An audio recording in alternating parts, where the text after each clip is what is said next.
Baik teman-teman, sesi dokumentasinya sudah selesai. Teman-teman bisa off cam kembali teman-teman.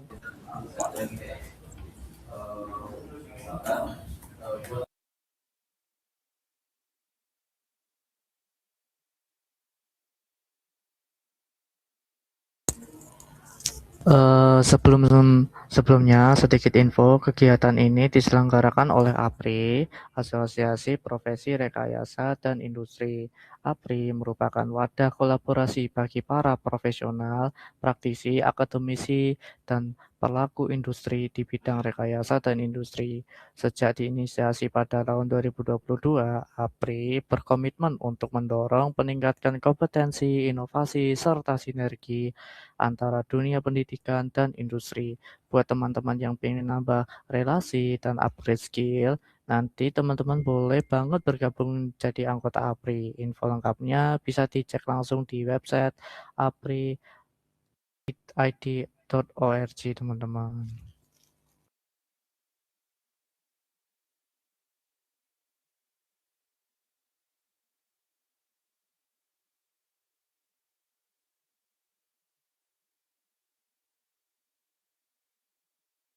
Dan juga teman-teman follow Instagram di uh, kolom komentar teman-teman.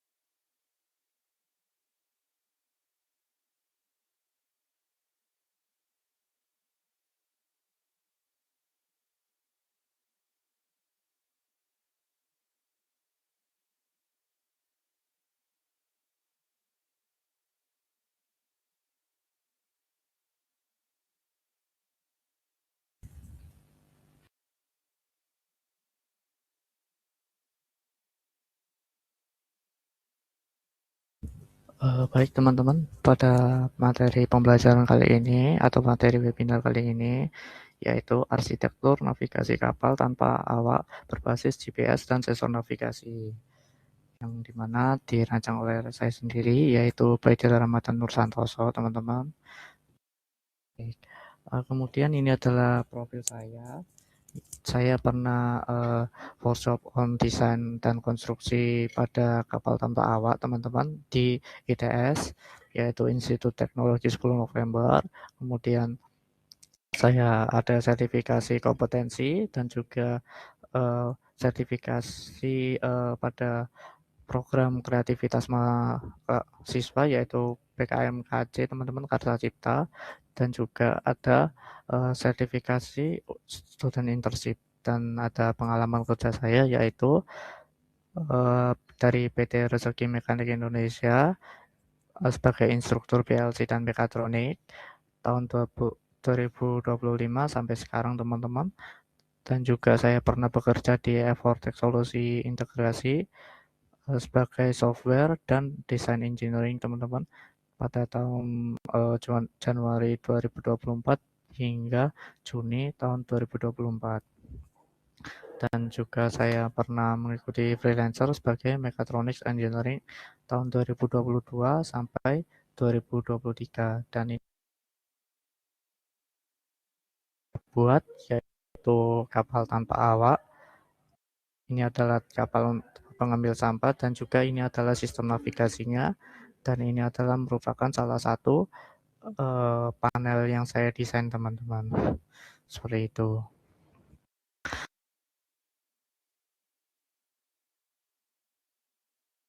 Adalah lembaga pelatihan resmi di Indonesia yang terdaftar sebagai LPK dan LKP teman-teman. Nah, LPK itu apa? LPK itu Lembaga Pelatihan Kerja di bawah Kementerian Ketenagakerjaan, Vocational Identification Number, VIN, yaitu sebagai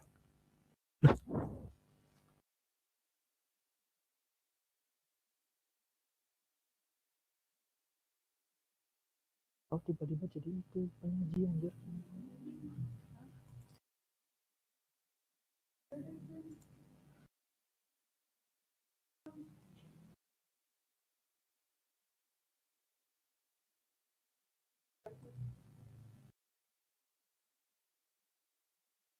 Baik teman-teman, sepertinya ada mengalami kendala di sini teman-teman. Nah, lanjut ke pembahasan tadi yaitu, eee, dari lembaga pelatihan LPK di bawah Kementerian Ketenagakerjaan, Vocational Identification Number atau VIN sebagai nomor berikut. Kemudian untuk lembaga kurs pelatihan atau LKP di bawah juga Kementerian Pendidikan nomor pokok nasional atau NPSN sebagai berikut. Nah, di sini Dokter Mekanik Akademi sendiri yaitu kami hanya berfokus pada pengembangan keterampilan teknik modern berbasis industri khususnya di bidang teknik dan engineering. Nah, Dokter Mekanik Akademi juga menjalin kerjasama dengan lembaga sertifikasi profesi tingkat nasional dan internasional, teman-teman. Seperti itu. Baik, selanjutnya yaitu langsung menuju ke materi. Nah, kapal tanpa awak sendiri itu apa? Yaitu Unmanned Surface Vehicle atau USV yang merupakan wahana permukaan air yang dapat beroperasi tanpa awak manusia di atas kapal. Nah, kemudian untuk USB sendiri itu biasanya dikendalikan dari jarak jauh berupa remote atau berupa satelit atau beroperasi secara otonom atau secara otomatis menggunakan sistem kontrol dan navigasi, teman-teman. Nah, yang ketiga biasanya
baik teman-teman, mohon maaf sepertinya tadi saya ada kendala jaringan teman-teman di sini. Nah, baik. Mari kita lanjutkan lagi pembahasan pada kapal tanpa awak.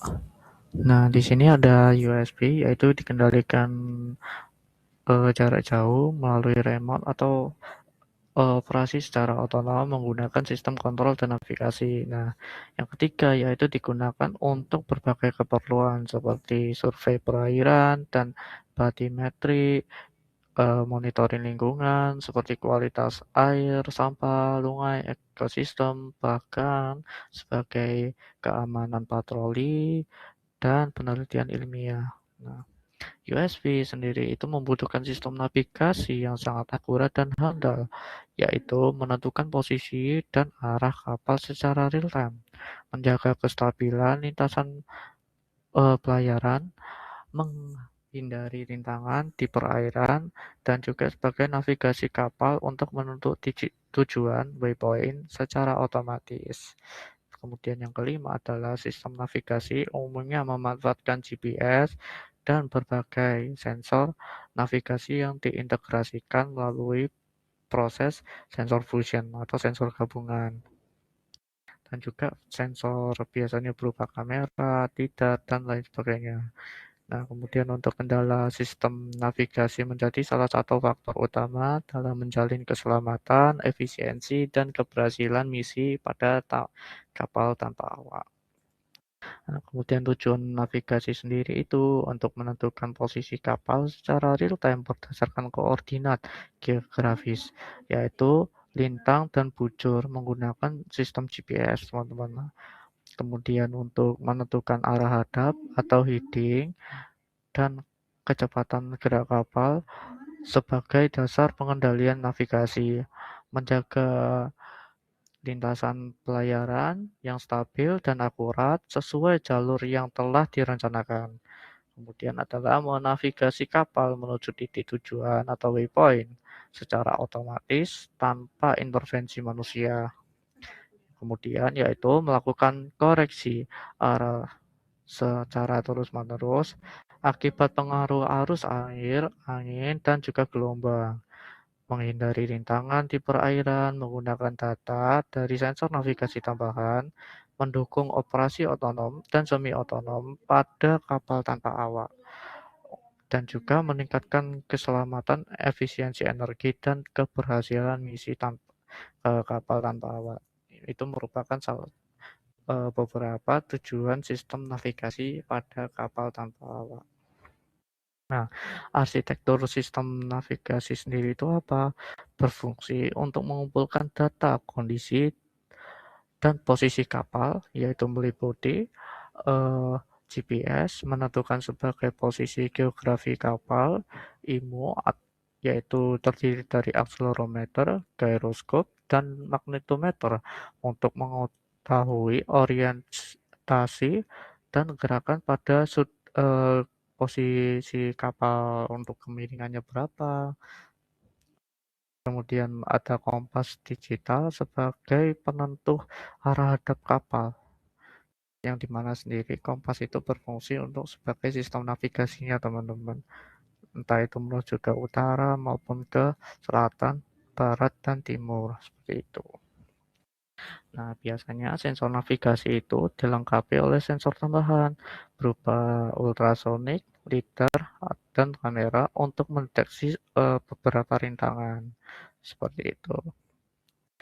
Kemudian ada sistem pemrosesan di sini. Nah, sistem pemrosesan itu bertugas sebagai pengolahan data dari seluruh sensor, meliputi penggabungan data sensor atau sensor fusion, perhitungan posisi arah, dan kecepatan kapal, implementasi algoritma, navigasi, dan pengambilan keputusan, umumnya menggunakan microcontroller atau single board, misalnya seperti Raspberry Pi.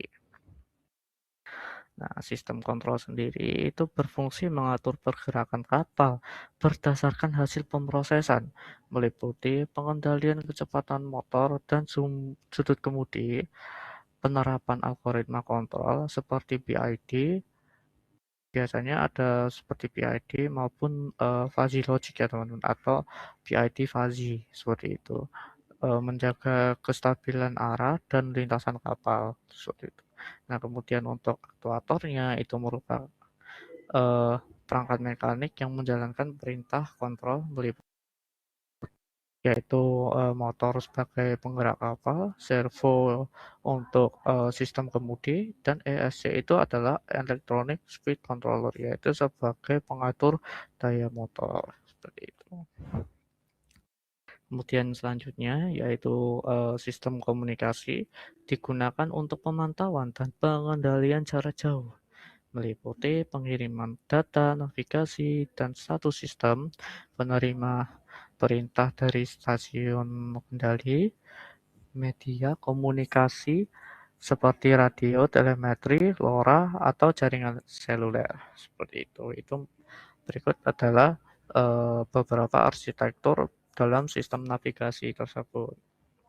Nah, mari kita menuju ke sensor GPS. Nah, sensor GPS sendiri itu apa? Nah, sensor GPS itu berfungsi menyediakan informasi posisi kapal berdasarkan satelit, dari satelit, teman-teman. Nah, koordinat tintang dan bujur atau latitude dan juga longitude secara real time, sehingga memungkinkan penentuan posisi global kapal di perairan terbuka.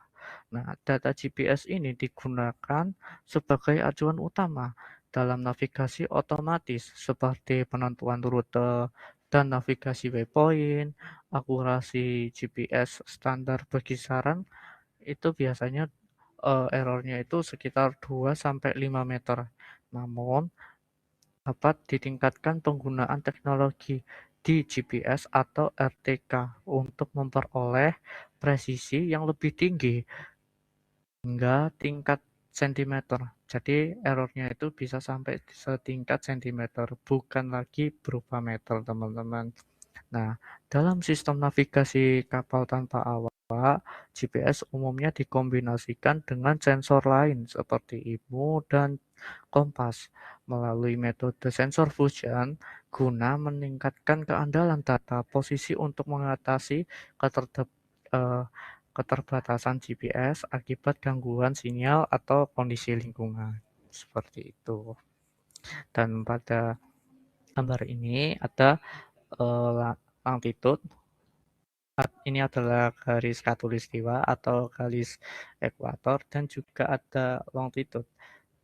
Bagaimana prime meridian, teman-teman.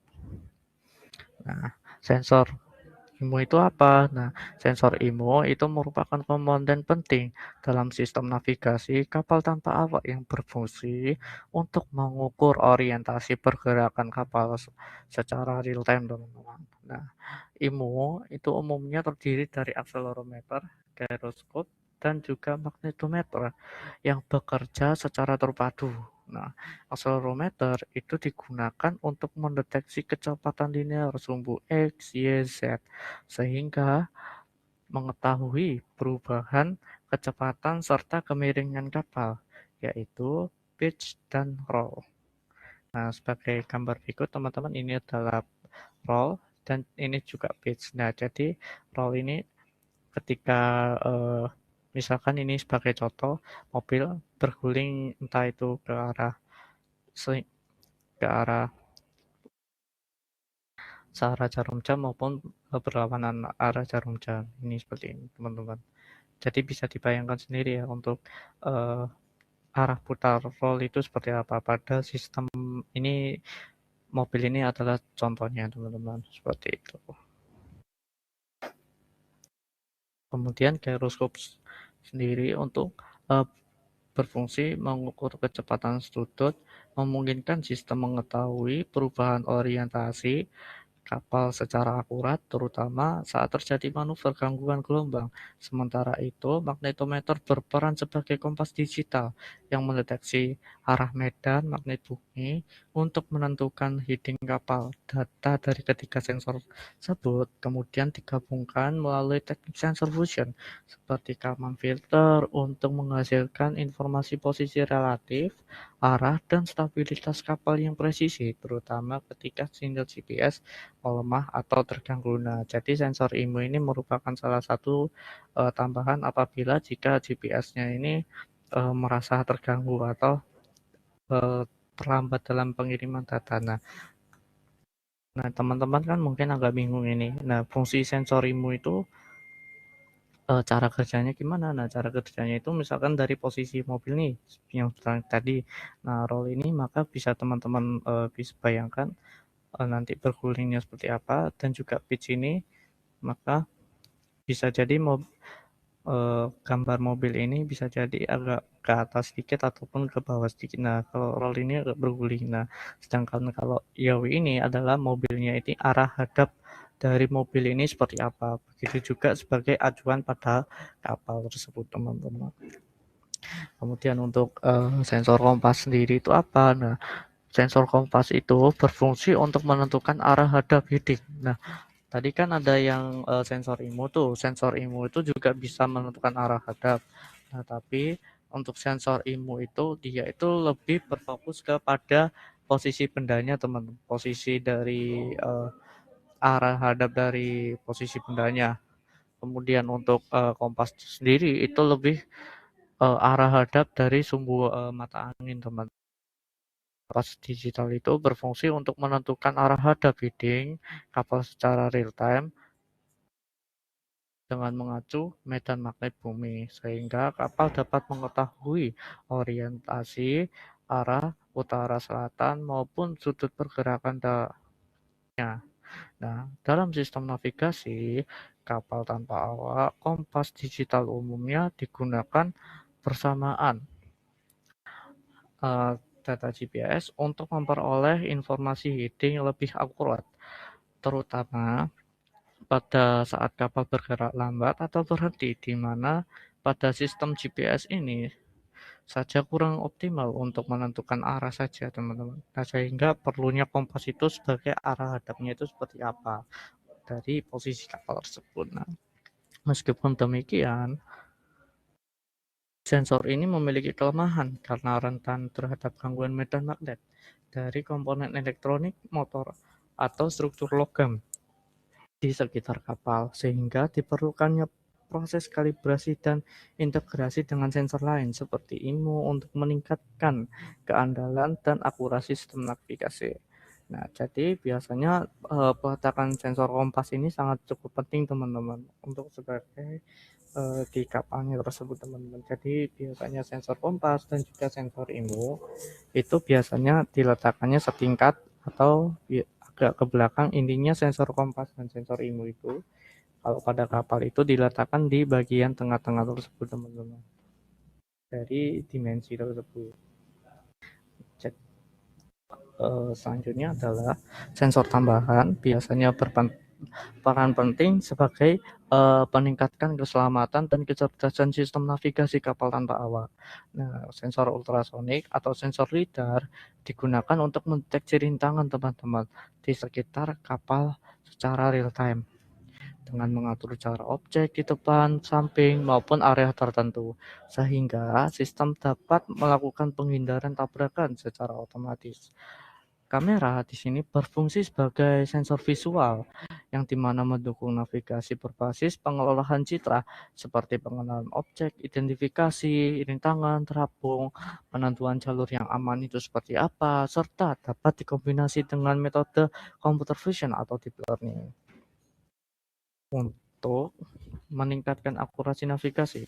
Sementara itu, anemometer digunakan secara opsional untuk mengukur kecepatan dan arah angin yang sangat berguna dalam lingkungan perairan terbuka karena angin dapat mempengaruhi stabilitas dan lintasan kapal, sehingga data ini dapat dimanfaatkan oleh sistem kontrol untuk melakukan penyesuaian arah dan kecepatan secara lebih presisi. Algoritma selanjutnya adalah algoritma navigasi itu seperti apa. Nah, jadi algoritma navigasi itu terdiri dari waypoint navigation, path planning, obstacle avoidance, dan PID controller. Biasanya PID control dan juga ada tambahan PID fuzzy, teman-teman. Nah, itu merupakan komponen utama dalam algoritma navigasi kapal tanpa awak yang bekerja secara terintegrasi. Nah, waypoint navigation sendiri itu berfungsi untuk mengarahkan kapal menuju ke titik-titik koordinat tujuan yang telah ditentukan berdasarkan data GPS. Sedangkan patch planning bertugas merancang jalur paling efisien dan aman untuk mencapai waypoint tersebut dengan mempertimbangkan jarak, waktu, serta kondisi lingkungan. Obstacle advancement bekerja secara real time dengan memanfaatkan data dari sensor seperti ultrasonik, lidar, atau kamera untuk mendeteksi dan menghindari rintangan di sekitar kapal tanpa menyimpang terlalu jauh dari jalur yang direncanakan. Seperti itu. Nah, seluruh perintah dan navigasi tersebut kemudian dieksekusi secara halus dan stabil oleh PID controller, teman-teman, yang mengatur kecepatan motor dan sudut kemudi dan meminimalkan error antara posisi atau arah yang diinginkan kondisi aktual kapal, teman-teman. Seperti itu, teman. Ini adalah salah satu gambar dari sistem navigasi tersebut, teman-teman. Dan di sini aktuator itu sebagai penggerak ya, teman-teman. Dan di sini ada motor DC atau BLDC. Nah, biasanya kalau di sini ada cuman DC saja tanpa ESC, teman-teman. Nah, kalau motor BLDC itu ditambah ESP atau Electronic Speed Controller, dan juga sebagai ada servo, yaitu sebagai kemudi. Tapi juga biasanya tergantung dari jenis desain kapal, teman-teman. Kan desain itu ada yang satu lambung dan juga ada yang dua lambung. Nah, tergantung juga dari desain teman-teman dan juga sistemnya itu seperti apa, teman-teman. Seperti itu. Entah itu yang menggunakan angin atau yang menggunakan motor, seperti itu. Nah, kemudian untuk sistem komunikasinya itu biasanya itu berupa radio, telemetri LoRa, 4G, atau monitoring jarak jauh, pengiriman data navigasi, teman-teman. Nah, keunggulan dan tantangan sistem ini yaitu keunggulan operasi otonom, presisi tingkat tinggi, efisiensi energi, minim intervensi manusia, teman-teman. Nah, untuk tantangannya yaitu gangguan sinyal GPS, lingkungan di laut yang sangat dinamis, dan juga konsumsi daya, dan keselamatan sistemnya itu seperti apa, teman-teman. Itu merupakan salah satu tantangan ketika pembuatan kapal tanpa awak, teman-teman. Nah, dari materi singkat kali ini mungkin ada yang ditanyakan, teman-teman, dan di sini saya hanya menyediakan 3 pertanyaan saja, teman-teman.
Baik, pertanyaan dari Sabrina yaitu sensor sebenarnya.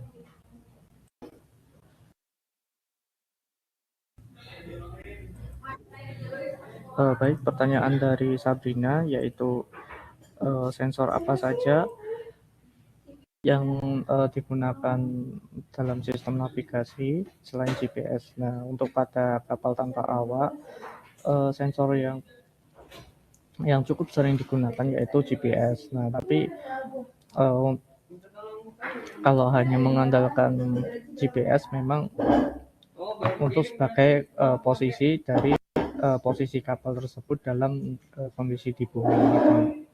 Nah, karena kalau karena tidak ada GPS, maka untuk navigasinya itu sangat susah untuk menentukan titik kapalnya itu berada di mana, seperti itu. Karena sensor GPS ini memang sangat penting. Jadi sensor GPS itu salah satunya untuk sistem navigasi. Namun selain sensor GPS itu pasti ada eh, kombinasi yaitu sensor IMO dan juga sensor kompas dan juga sensor gyroskop. Itu biasanya tidak dapat dipisahkan dari sistem navigasi tersebut. Seperti itu.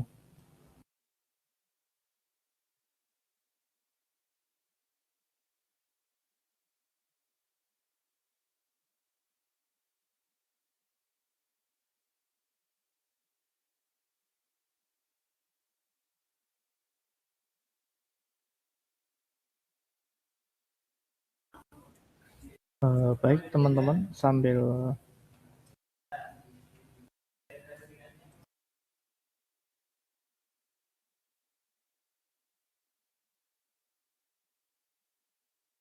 baik teman-teman, sedikit informasi tambahan teman-teman. APRI secara rutin menyelenggarakan webinar, diskusi, keilmuan, serta program peningkatan kompetensi, sertifikasi yang diikuti oleh anggotanya.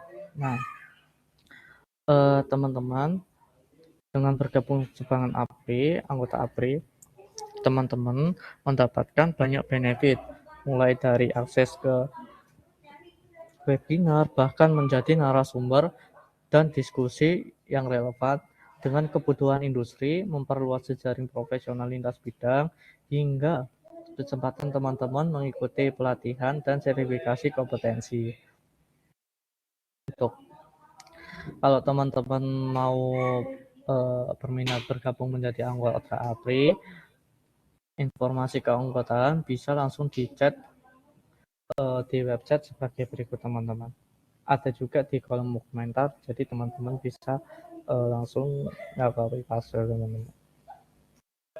Kemudian untuk pengerjaan course teman-teman, ini adalah dari website Dokter Mekanik. Nah, teman-teman bisa login atau kalau tidak ada teman-teman bisa daftar akan segera akun teman-teman ke menjadi dokter mekanik teman-teman. Bisa pakai akun Google teman-teman atau teman-teman bisa buat akun akun sendiri teman-teman. Nah, jadi kalau teman-teman sudah masuk, teman-teman bisa lihat-lihat kelas gratis. Nah, di sini ada beberapa kelas gratis mulai dari PLC dan lain sebagainya. Di sini gratis ya teman-teman untuk kelasnya. Nah, di sini adalah cara teman-teman untuk enroll kelas. Nah, jadi teman-teman dari link yang disediakan oleh admin, teman-teman bisa buka chat tersebut, teman-teman klik. Nah, kemudian di sini kan ada enroll tuh teman-teman. Ada enroll. Nah, kemudian setelah teman-teman enroll, nah ini kan ada enroll gratis. Nah, setelah teman-teman enroll, nah teman-teman bisa uh, lihat kelasnya teman-teman seperti itu. Nah, teman-teman langsung buka di sini kelasnya. Nah, teman-teman bisa mulai belajar seperti ini teman-teman. Ada beberapa banyak pembelajaran yang teman-teman bisa pelajari teman-teman seperti itu. Baik teman-teman, untuk pengerjaan course-nya teman-teman demi kelancaran jaringan, sebelum webinar saya akhiri teman-teman, saya mengajak kembali teman-teman untuk follow Instagram resmi kami di apri.official.id teman-teman. Nah, seluruh informasi webinar APRI termasuk cara klaim sertifikatnya, event menarik lainnya akan diupdate secara rutin teman-teman. Pastikan ya. Terima kasih.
Nah, berikut adalah link course-nya teman-teman yang saya telah bagikan di kolom chat teman-teman.